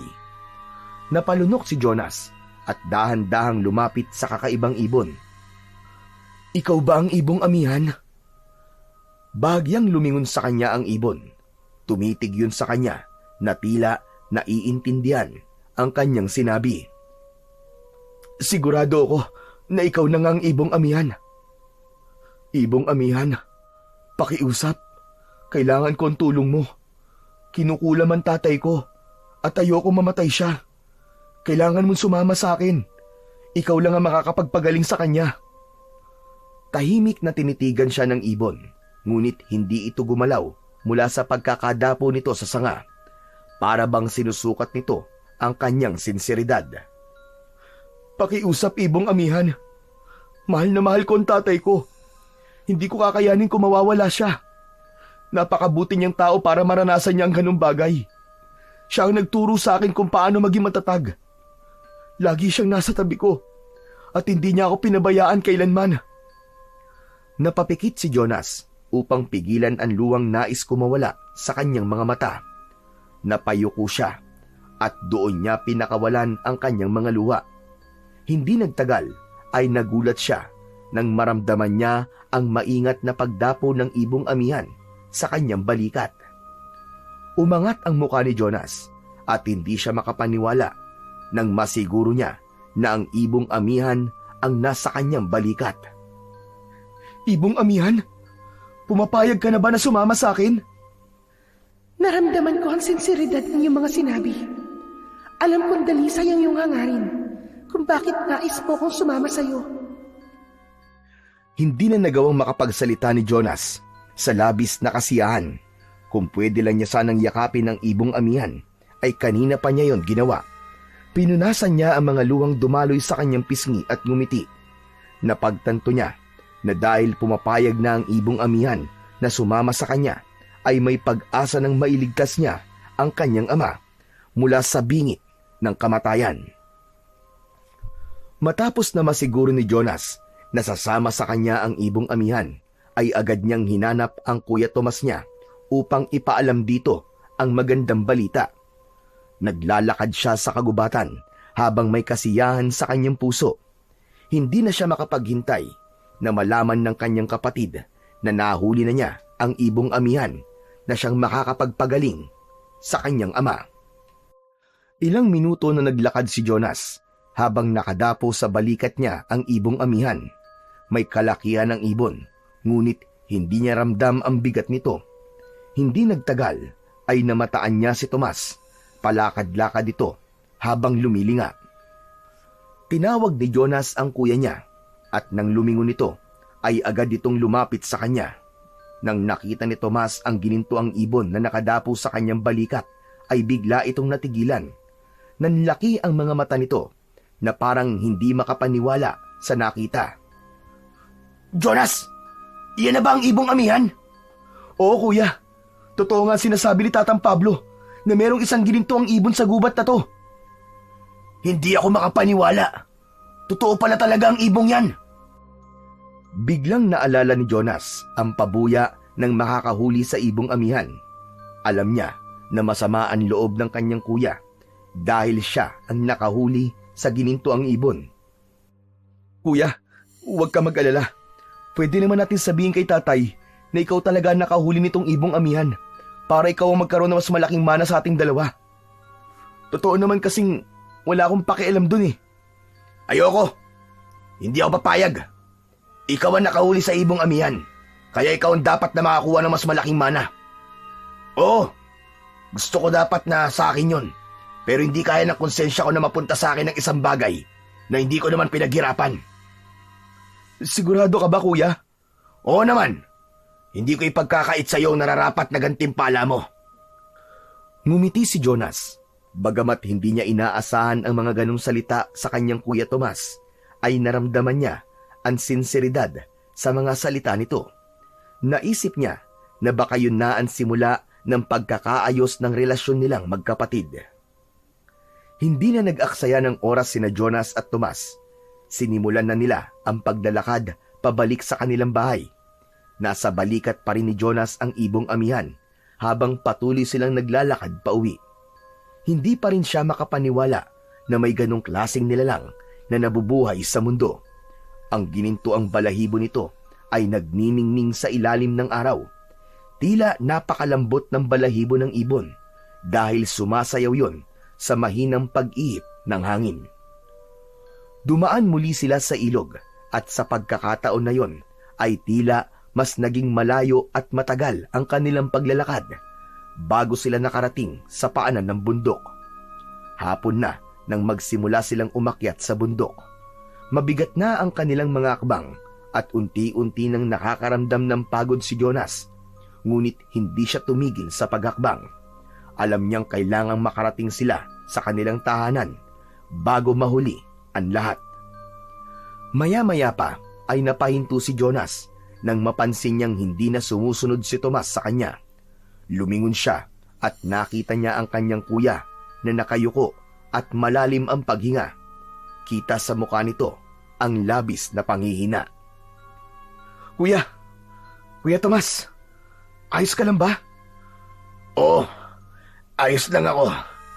Napagod lang ako. Kailangan ko lang ng konting pahinga. Kung ganun, magpahinga na lang muna tayo. Ngunit agad na umiling si Tomas. Wag na. Ako na lang ang magpapahinga. Magpatuloy ka na sa paglalakad mo. Kailangan ka ni tatay. Sigurado ka ba kuya?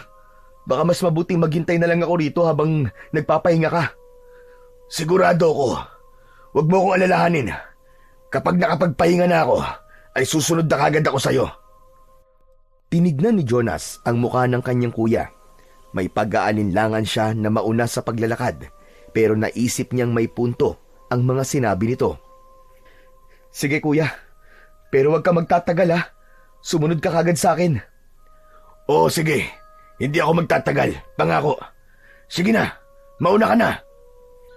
Nagpatuloy sa paglalakad si Jonas habang nasa isip pa rin niya ang kanyang kapatid na naiwan sa likuran. Ngunit makalipas ang ilang sandali, ay may narinig siyang mabilis na yabag mula sa kanyang likuran. Agad siyang napalingon at nagulat siya nang nakita niyang tumatakbo si Tomas papunta sa kanya. Pero ang talagang gumimbal sa kanya ay ang hawak nitong matigas na kahoy. Bago pa makakilos si Jonas, ay malakas na siyang hinampas ni Tomas sa ulo gamit ang kahoy. Sa lakas ng pagkakahampas nito, ay agad na nagdilim ang paningin ni Jonas. Bumagsak siya sa lupa at mabilis na nilamon ng kadiliman ang kanyang diwa. Makalipas ang ilang oras ay bumalik na ang malay ni Jonas. Sa pagbukas ng kanyang mata ay napagtanto niyang gabi na. Nakahiga pa rin siya sa lupa at nagtaka siya dahil wala siyang naramdaman na pananakit ng ulo sa kabila ng malakas na paghampas ni Tomas doon gamit ang kahoy. Tumayo siya at kinapa ang ulo at mas lalo siya nagtaka dahil wala siyang sugat doon. Ngunit imbis na isipin kung paano nawala ang sugat sa ulo, ay mas inalala pa ni Jonas si Tomas. Tumayo siya at luminga at hinanap ang kanyang kapatid, ngunit hindi niya ito nakita. Biglang nalungkot si Jonas nang mapagtanto niya na tinaydor siya ng sarili niyang kapatid. Nagpanggap itong tanggap nito na siya ang nakahuli sa ibong amihan para maging kampante siya. Napayuko siya nang maramdaman ang sakit ng pagtataksil ni Tomas sa kanya. Ngunit bago pa siya tuluyang lamunin ng lungkot, ay nagimbal siya nang makita ang ibong amihan na nakadapo sa sanga ng isang puno sa unahan niya. Lumipad ang ibon papunta sa kanya at lumapag ito sa kanyang harapan. Ibong amihan, anong ginagawa mo rito? Ibig sabihin, hindi ka nakuha ni Kuya Tomas? Kailanman ay hindi ako mapapasa kamay ng taong may maitim na budhi at hindi dalisay ang hangarin. Pero teka, alam mo ba kung bakit nawala ang sugat ko sa ulo? Pinagaling ko ang iyong sugat sa pamamagitan ng aking luha. Alam ko na kapag hindi ko yung ginawa, ay baka hindi ka na magising. Tama ka. Ang lakas nga ng pagkakapukpok ni Kuya Tomas sa akin. Sandali, ang kapatid ko, nasan siya ngayon? Pinarusahan ko siya dahil isa siyang traidor. Teka, huwag mong sabihing pinatay mo siya. Hindi ako ganun kalupit para kunitil ng buhay. Iniligaw ko lang siya dito sa kabundukan. Ngunit makababalik din siya sa oras na mapagtanto niya ang kanyang pagkakamali. Ang tanging kailangan lang niya ay buksan ang kanyang puso sa pagsisisi. Mahiwagang ibon, sigurado ka bang ligtas siya? Kahit naman ganun ang ugali ng kuya ko ay ayoko pa rin siya mapahamak. Magtiwala ka sa akin. Buhay pa ang iyong kapatid. Sa ngayon ay sigurado ko na naglalakad-lakad lamang siya kung saan. Huminga ng malalim si Jonas at tinanggal niya ang pangamba sa kanyang dibdib. Bigla niyang naisip ang kanyang ama na naghihintay sa kanila, kaya naman nagdesisyon na siyang magpatuloy sa paglalakbay. Kung gano'n ay umalis na tayo, kailangan na ng tatay ko ang luha mo para gumaling na siya. Biglang lumipad ang ibong amihan at tumapat yon sa mukha ni Jonas. Nagliwanag ang loob ng bibig nito at mula roon ay may lumabas na isang gintong bato na bahagya pang kumikislap. Kusang tumaas ang isang kamay ni Jonas at inilahad niya ang kanyang palad. Inilagay ng ibong amihan ang gintong bato sa palad niya. Ano ito? Napakaganda naman ito. Dumapo muli ang ibong amihan sa kanyang balikat at yun ay sumagot. Yan ay isang makapangyarihang mutya. Magbibigay ito sa iyo ng proteksyon at lakas laban sa anumang panganib at masasamang nilalang. Pero mahiwagang ibon, hindi ko naman to kailangan eh. Ngunit hindi na sumagot ang ibong amihan. Naghintay si Jonas, pero nanatiling tahimik ang ibon. Isang malalim na paghinga ang pinakawalan niya at nagpatuloy na siya sa paglalakad matapos mailagay sa bulsa ng kanyang pantalon ang mutyang ipinagkaloob sa kanya ng ibong amihan. Sa ilalim ng liwanag ng buwan ay nagpatuloy sa paglalakad si Jonas paakyat ng bundok. Makalipas ang nakakapagod na paglalakad, sa wakas ay narating na niya ang tuktok ng bundok.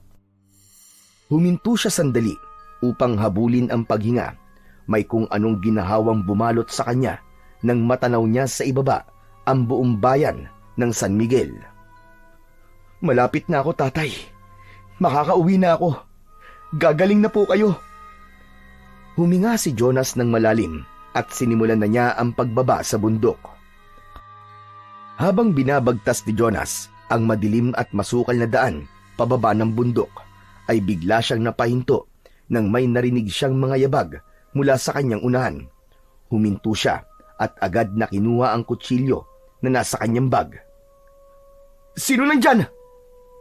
Jonas, ako ito. Napanganga si Jonas sa gulat nang lumitaw mula sa likod ng makapal na halaman ang kanyang ninong Rudy. May dala itong lampara. Agad itong lumapit at nakita niya ang pagtagaktak ng pawis sa mukha nito. "Ninong Rudy, kayo pala. Ano pong ginagawa niyo rito? Sino po ang kasama ni tatay sa bahay?" Huwag ka mag-alala, kasi naroon naman si Tatang Pablo. Nag-aalala na ang tatay mo sa inyo ng kuya mo. Kaya naman pinasunod niya ako rito para tignan ko ano nangyari sa inyo. Nang mapansin ni Rudy ang ibong amihan sa balikat ni Jonas, ay nanlaki ang mga mata nito. Napaatras ito ng bahagya at mistulang hindi makapaniwala sa nakita. Yan na ba ang ibong amihan? "Opo, Ninong. Salamat po sa Diyos kasi hindi ako nahirapang kumbinsin ng ibong amihan na sumama siya sa akin. Naramdaman niya po siguro na talagang maganda ang aking hangarin." Napakaganda pala ng ibon na yan. Hindi ako makapaniwala na totoo nga ang sinabi ni Tatang Pablo. Akala ko kasi ikatang isip lang ang ibong amihan.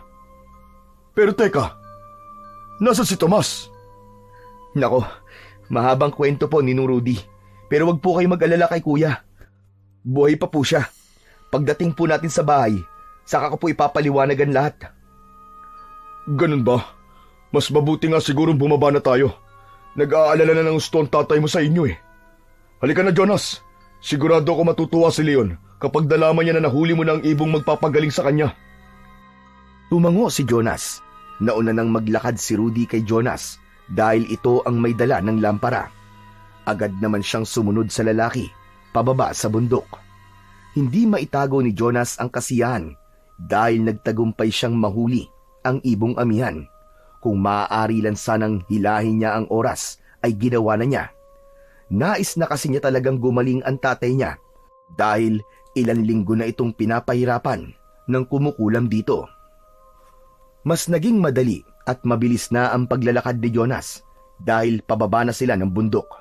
Kahit dala niya ang lunas sa sakit ng kanyang ama, ay hindi pa rin niya mapigilan ang mag-alala para dito. "Ninong, kumusta na po pala si tatay?" Mas lumala ang lagay niya, Jonas. "Ano pong ibig niyo sabihin?" Bago ako umalis ng bahay para sundan kayo, ay bigla siyang nagsuka ng dugo na may kasamang mga insekto. Ayon kay Tatang Pablo, baka sa susunod na araw ay mamatay na si Leon kung hindi siya mapapagaling ng ibong amihan. Hindi mamamatay si tatay, Ninong. Hindi magtatagumpay ang hayop na mangkukulam na yon sa balak niya sa tatay ko. Hindi na nagsalita pa si Rudy. Habang lumalalim ang takot ni Jonas, ay may napansin siyang kakaiba sa kanyang ninong. May nakita siyang pulang mantsa sa tagiliran ng suot nitong damit. Tinignan niya yon ng matiim hanggang sa mapagtanto niya na dugo ang mantsang yon. "Ninong, sandali. Bakit po may dugo ang damit niyo?" Biglang tumigil sa paglalakad si Rudy, ngunit hindi ito humarap kay Jonas.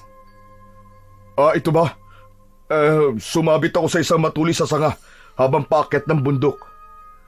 "Pero kung sumabit kayo sa sanga, bakit hindi punit ang damit niyo?" Natahimik si Rudy. Hindi ito kagad nakasagot. Sa sandaling yon, bumalik sa alaala ni Jonas ang aswang na umatake sa kanila ni Tomas. Natandaan niya na nasaksak niya ng kutsilyo sa tagiliran ang aswang. Sa tingin ni Jonas ay may sugat sa tagiliran si Rudy, at dahil sa paglalakad nito ay dumudugo yun ng sandaling yon. Nanlamig si Jonas habang unti-unting nabuo sa kanyang isipan ang isang nakakakilabot na konklusyon. "Huwag mong sabihing ikaw ang aswang na umatake sa amin ni Kuya Tomas." Dahan-dahang humarap si Rudy sa kanya. Isang malamig at nakakatakot na ngisi ang sumilay sa labi nito. Napakatalino mo talaga, Jonas. Sa tingin ko ay wala na akong maililihim pa sa'yo. "Kung ganon, isa kang aswang, Ninong. Pero paano? Kailan pa?" Noon pa man ay aswang na ako. Tutal, nalaman mo na ang sikreto ko Hindi na masama kung sabihin ko sa iyo ang lahat. Saglit na natahimik si Jonas, ngunit ang kanyang titig sa kanyang ninong ay hindi niya inalis.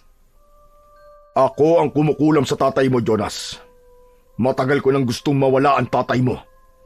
Masyado siyang pabida sa San Miguel. Lahat ng tao ay iniidolo siya. Siya ang laging pinupuri. Pero ako, isa lang akong anino sa tabi niya. Pero hindi na ngayon. Anong ibig mong sabihin? Papatayin ko ang tatay mo, Jonas. At kapag nangyari yon, sino magiging bagong kapitan ng San Miguel? Hindi ba't ako? Dahil ako malapit niyang kaibigan. Napakayabang kasi ng tatay mo. Magkatulad kayo na bait-baitan. Pero ang totoo ay nasa loob ang kulo niyo. Hindi totoo yan. Hindi mayabang si tatay. Sadyang inggitero ka lang, ninong. Pinagkatiwalaan ka ng pamilya namin.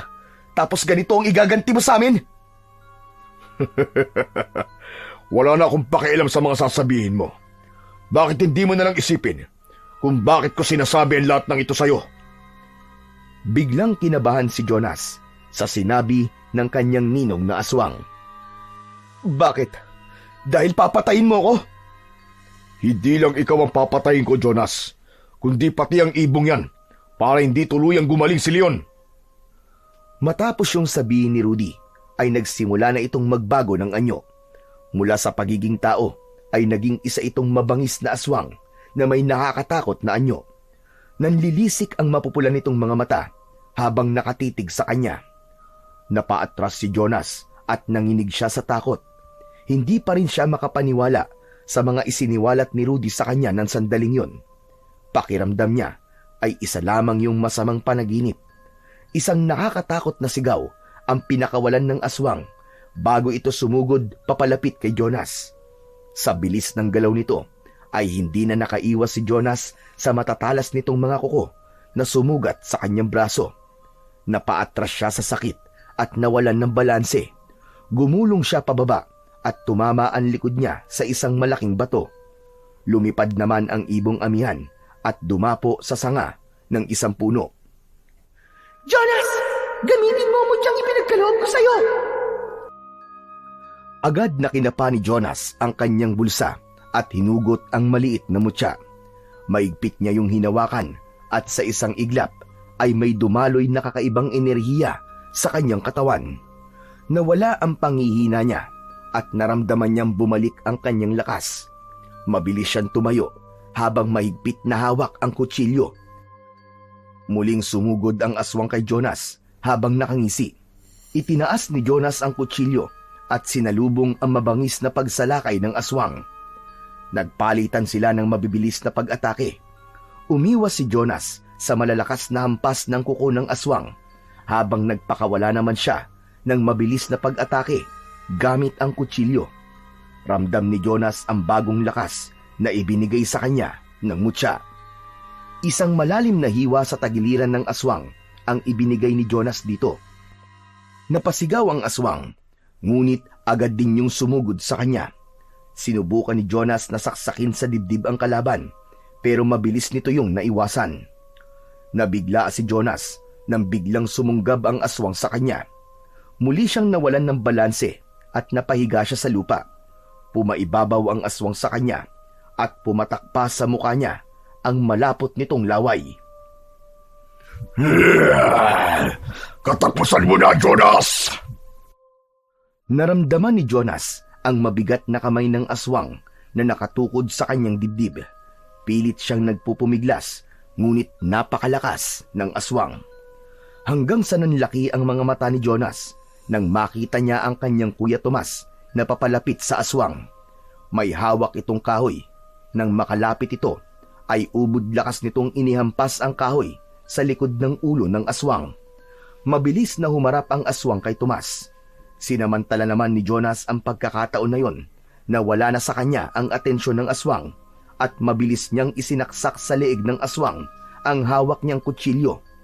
Bumaling ang aswang sa kanya at hindi ito makapaniwala sa nangyari.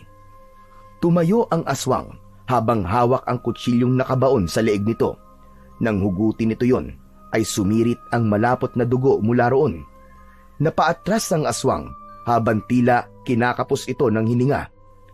Patuloy ito sa pag-atras at hindi na nito napansin ang malalim na bangin sa likuran nito. Dahil sa patuloy na paghakbang ng aswang ng paurong, ay nahulog ito sa bangin at bumulusok ito paibaba. Nang sandaling yon, ay nakahinga na ng maluwag si Jonas. Tinulungan siyang makatayo ng kanyang kuya Tomas. Walang yang ninong mo na yon. Aswang palang hinayupak. Narinig mo ang usapan namin ni Ninong kanina, kuya? Oo, kanina pa ako nakatago. Naghintay lang ako ng tamang pagkakataon para lumabas. Salamat, kuya. Kung di mo ako iniligtas, malamang ay napatay na ako ni Ninong Rudy. Wala yon. Hindi naman kita pwedeng pabayaan. Kasi kapatid kita. Kuya, Jonas, patawarin mo ako sa lahat ng nagawa ko sa iyo Kanina habang naliligaw ako sa bundok, ay napagtanto ko kung gaano ako kasama na kapatid sa iyo. Pinagtangkaan pa kitang patayin. Masyado ako naging makasarili at inisip ko na ikaw ang paborito ni tatay. Palagi ko nakikita ang ginagawa niya para sa iyo, pero kahit minsan ay hindi ko nakita ang mga ginagawa ni tatay para sa akin. Nakangiting napaluwa si Jonas. Napakasaya ng puso niya dahil sa wakas ay naliwanagan na rin ang kanyang kuya. Hindi na napigilan pa ni Jonas ang sarili at mahigpit niyang niyakap ang kanyang kuya Tomas. Kuya, hindi mo alam kung gaano ako kasaya ngayon. At sigurado ako na mas magiging masaya si tatay sa mga magagandang balita na sasabihin natin sa kanya pag uwi natin. At sa kabila ng pagod, sugat at hirap na pinagdaanan nila, ay nagpatuloy pa rin sila sa paglalakad pababa ng bundok, habang ang ibong amihan ay nakasunod sa kanilang magkapatid. Madaling araw na nang marating nina Jonas at Tomas ang kanilang bahay sa San Miguel. Napakasaya ni Jonas, hindi lang dahil dala nila ang ibong amihan, kundi dahil sa wakas ay nagkaayos na rin sila ng kanyang kuya. Pagdating nila sa bahay, ay agad nilang tinungo ang silid kung saan nakahiga ang kanilang ama. Nanlumo si Jonas nang makita ang kalunos-lunos na kalagayan ni Kapitan Leon. Maputlang maputla na ito at nakapikit na parabang nawala na ang lahat ng lakas na meron ito. Naroon si Tatang Pablo na agad silang sinalubong. Diyos ko! Yan na nga ang ibong amihan! Sino nakahuli sa inyo niyan? Paano nyo nahuli? Tatang Pablo, pwede bang mamaya na tayo magkwentuhan? Unahin na muna natin si tatay. Napapahiyang tumungo ang matandang albularyo. Lumapit naman si Jonas sa kama ng kanyang ama at tumingin siya sa ibong amihan na nasa kanyang balikat. Ibong amihan, siya po ang tatay kong kinukulam. Pakiusap po, pagalingin mo siya. Lumipad ang ibong amihan sa ibabaw ni Kapitan Leon. Nagpaikot-ikot ito roon habang walang tigil na umuhuni. Maya-maya pa, mula sa mata ng ibon ay isang patak ng luha ang bumagsak sa noo ni Kapitan Leon. Sinipsip ng balat ng kapitan ang luha ng ibon at makalipas lamang ang ilang segundo ay bumukas na ang mga mata nito. Luminga ito sa paligid at ngumiti nang makita ang magkapatid. Jonas, Tomas, mga anak ko. Tatay, ano na pong nararamdaman nyo? Parang bumuti na ang pakiramdam ko. Wala nang masakit sa katawan ko. Sandali, yan na ba ang ibong amihan? Oo, tatay. At si Jonas po nakahuli sa ibong amihan. Maraming salamat sa iyong dalawa. At sa iyo rin, ibong amihan. Dumapo muli ang ibong amihan sa balikat ni Jonas. Sa mga susunod na araw, ay unti-unti nang gagaling ang iyong ama. Natapos na ang aking misyon sa tahanan nito. Kaya oras na upang ako'y bumalik sa aking tahanan. Bago pa man makapagsalita si Jonas, ay biglang lumipad ang ibon palabas sa nakabukas na bintana. Naalala ni Jonas ang mutya, kaya naman tumakbo siya sa bintana at sumigaw sa ibong amihan. Ibong amihan! Nakalimutan mong kunin yung mutya mo! Ngunit hindi lumingon ang ibon. Patuloy itong lumipad papalayo hanggang sa tuluyan na itong mawala sa kanyang paningin. Sandali lang, Jonas. Anong mutya ang sinasabi mo? Ipinakita ni Jonas ang maliit na mutyang hawak niya. Ito po, Tatang Pablo. Ibinigay po sa akin to ng ibong amihan. At nang gamitin ko po ito, nagkaroon po ako ng kakaibang lakas at tapang. Sa tingin ko, ay sinadya niyang iwanan yan sa'yo dahil baka'y pinagkakatiwala na talaga niya sa'yo ang mutyang yan. Napatitig si Jonas sa mutya. Ngumiti siya habang may hindi maipaliwanag na pakiramdam sa kanyang puso. Alam niyang sa takdang panahon ay malalaman niya rin kung bakit iniwan ng ibong amihan ang mutya sa kanya. Makalipas ang ilang araw, ay tuluyan ng bumalik ang dating lakas ni Kapitan Leon. Sa pagkakataon na yon, ay isiniwalat na ni Jonas ang katotohanan tungkol sa kanyang ninong Rudy na isa tong aswang at ito ang kumukulam kay Kapitan Leon. Naging masakit ang katotohanan na yon sa tatay ni Jonas dahil matalik na magkaibigan ng dalawa, pero alam ni Jonas na matatanggap din ng tatay niya ang lahat sa tamang panahon. Samantala, ganap nang nagkaayos sina Jonas at Tomas, habang ang mutya mula sa ibong amihan ay nanatili sa pangangalaga ni Jonas. Sa kaibuturan ng puso niya ay naniniwala siya na darating ang panahon na muli niya yung magagamit sa isang malaking dahilan. Upang ipagtanggol ang kanilang baryo at ang kanyang mga mahal sa buhay laban sa mga kampon ng kadiliman na maghahasik ng lagim sa kanilang baryo.